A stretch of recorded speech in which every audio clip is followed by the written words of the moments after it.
नाम निराला, काम निराला, युग पुरुष हुंकार निराला, वाणी में झनकार निराला, सरस्वती का पूत निराला। कविताओं को नई दिशा देने वाले महाकवि सूर्यकांत त्रिपाठी निराला का जन्म वसंत पंचमी के दिन 1896 में हुआ था। उनका पैतृक गांव उन्नाव का गढ़ा कोला है, जो कि भगवंत नगर विधानसभा क्षेत्र में आता है।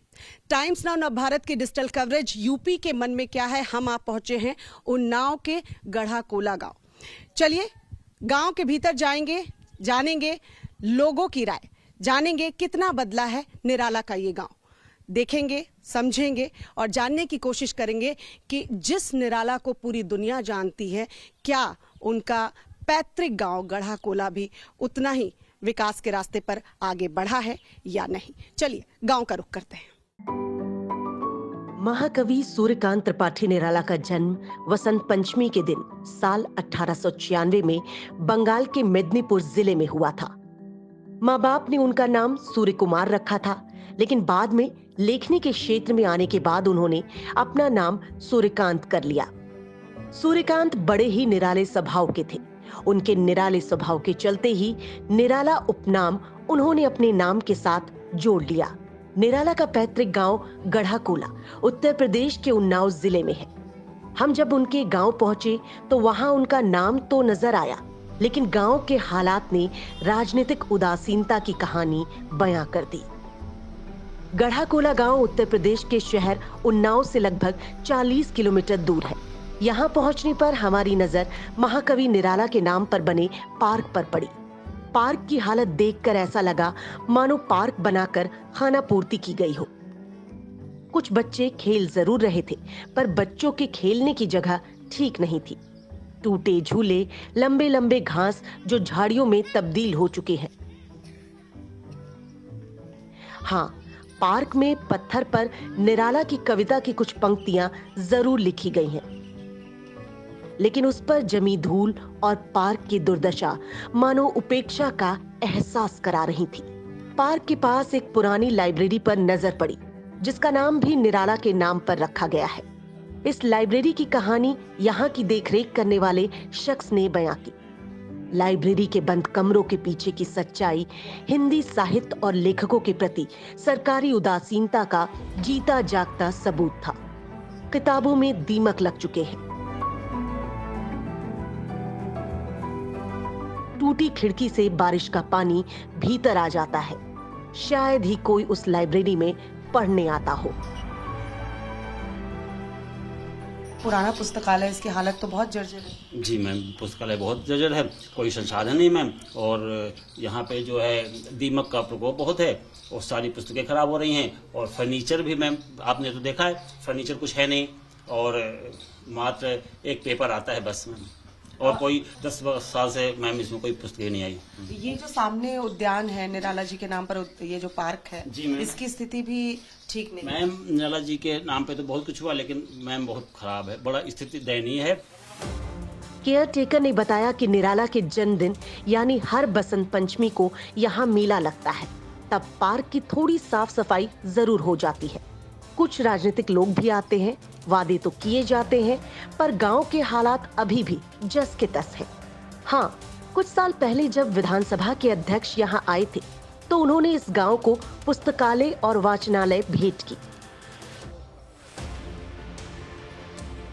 हम उस बिल्डिंग को देखने भी पहुंचे। काम वहां जोर शोर से चल रहा था। कुछ लोग वहां मौजूद थे, उनसे हमने थोड़ी पॉलिटिकल बातचीत भी की। लोगों का कहना था कि पुस्तकालय तो ठीक है, लेकिन यहाँ के लोगों के पास रोजगार के साधन नहीं है।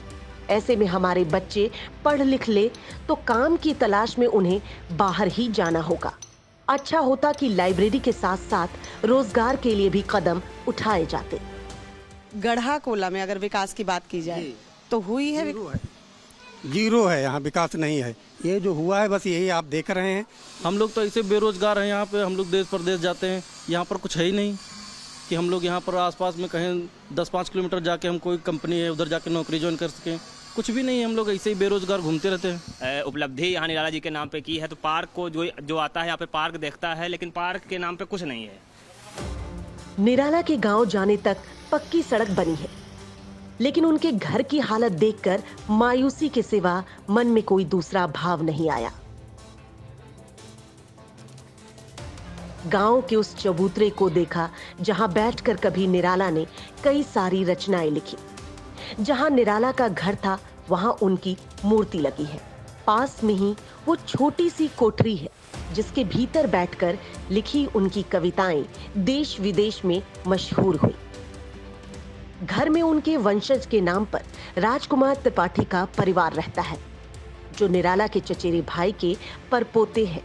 उनके परिवार से जानकारी मिली कि गांव में वसंत पंचमी के दिन यानी निराला जी के जन्मदिन पर कुछ अधिकारी या साहित्य प्रशंसक आते हैं और वो निराला जी के नाम पर कुछ विशेष स्मारक या भ्रमण योग्य स्थल के निर्माण का वादा करते हैं, लेकिन बाद में कुछ नहीं होता। निराला जी जिस कमरे में बैठते थे वो या तो बंद रहता है या त्रिपाठी जी की मां का सामान उसमें रखा होने के कारण वो कभी कभी खुलता है। हमने कमरे की हालत देखी। गांव में निराला जी के नाम पर स्कूल, कॉलेज और लाइब्रेरी है, लेकिन वो केवल निराला के नाम को ढोते नजर आते हैं। राजकुमार त्रिपाठी के परिवार ने अपनी 1.5 एकड़ जमीन निराला के नाम पर पार्क बनाने के लिए स्वेच्छा से दान की थी, लेकिन उन्हें आज अपने इस निर्णय पर पछतावा होता है, क्योंकि पार्क किसी उजाड़ में तब्दील हो चुका है।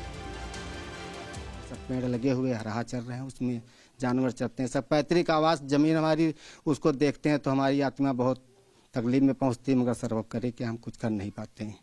दुख ही जीवन की कथा रही, व्यथा कहूं आज जो नहीं कही। सरोज स्मृति में लिखी निराला की ये पंक्तियां आज उनके गांव के हालात पर सटीक बैठती हैं। हमने गांव के लोगों से बातचीत की, पता चला 5 सालों में विकास के कार्य तो हुए हैं, लेकिन अभी बहुत लंबा सफर अख्तियार करना बाकी है। 2022 में सरकार किसी की आए, लेकिन निराला के इस गांव में विकास की गंगा जरूर बहे, ये यहाँ के लोगों का कहना है।